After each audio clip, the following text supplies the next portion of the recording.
अस्सलाम वालेकुम students, I am ज़ैन तबस्सुम और आप लोग देख रहे हैं ज़ैन अकेडमी चैनल। तो आज की इस वीडियो में हम एज़मा जो है इसके ऊपर बात करेंगे। इसके अलावा इसके सिम्टम्स, इसके अलावा काजेज़, अफेक्ट और ट्रीटमेंट, सब चीज़ों के ऊपर बात होगी। तो सबसे पहले हम एज़मा की तरफ आते हैं कि एज़मा कौन सी बीमारी है।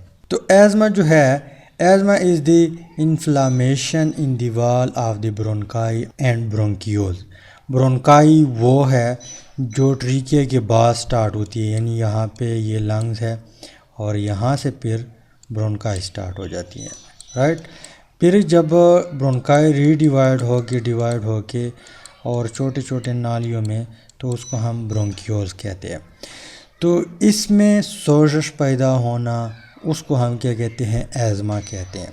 लेकिन यहाँ पे आगे जो बात लिखी हुई है कि during an attack of asthma the wall of the bronchi and bronchioles swell.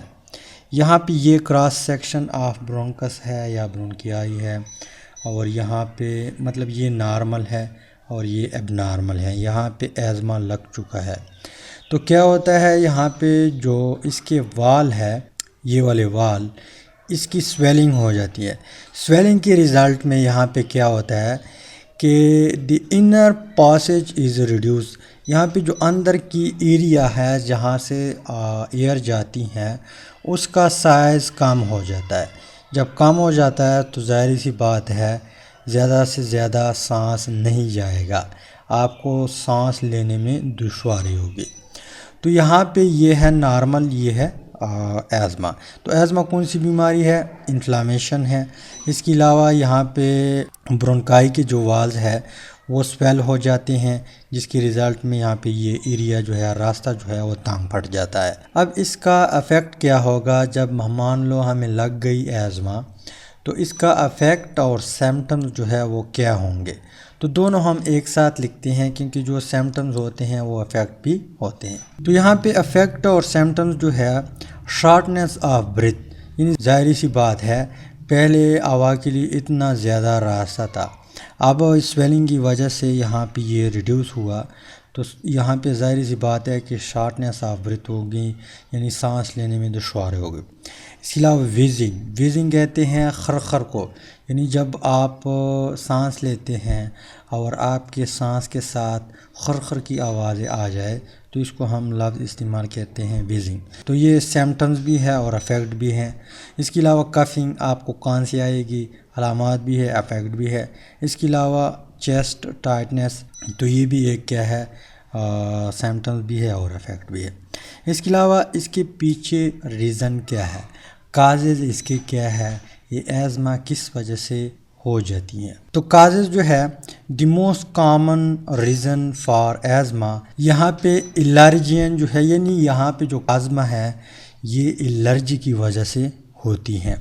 अब एलर्जी काजिंग फैक्टर कौन कौन से है, पोलन ग्रेन है।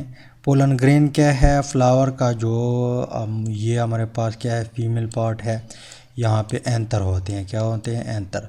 और इस एंथर में जो पोलन ग्रेन है, इसको मतलब इसमें जो छोटे छोटे दाने होते हैं, इसको हम नाम देते हैं पोलन। तो इस पोलन की वजह से, यानी ये जब एयर में इंटर हो जाते हैं और हम सांस लेते हैं, तो अगर इसकी वजह से हमारी एलर्जी हो तो हमें एज़मा लग सकता है। इसके अलावा ठंडक की वजह से, इसके अलावा स्मोक, यानी कोई और सिगरेट पीता है या आपने ख़ुद कश लगाया, तो तब भी आप लोगों को एज़मा लग सकता है, अगर इसकी वजह से आपको, यानी अगर आपको इसकी एलर्जी हो। इसके अलावा अदर केमिकल भी हो सकते हैं हवा में। इसके अलावा यहाँ पे इसका ट्रीटमेंट क्या है, तो यहाँ पे ट्रीटमेंट जो है, asthma patient are given short term treatment, यानी इसका इलाज शॉर्ट टर्म के लिए मतलब जल्दी हो सकता है। इसका ट्रीटमेंट कैसे, they use medicine which contain chemical to dilate.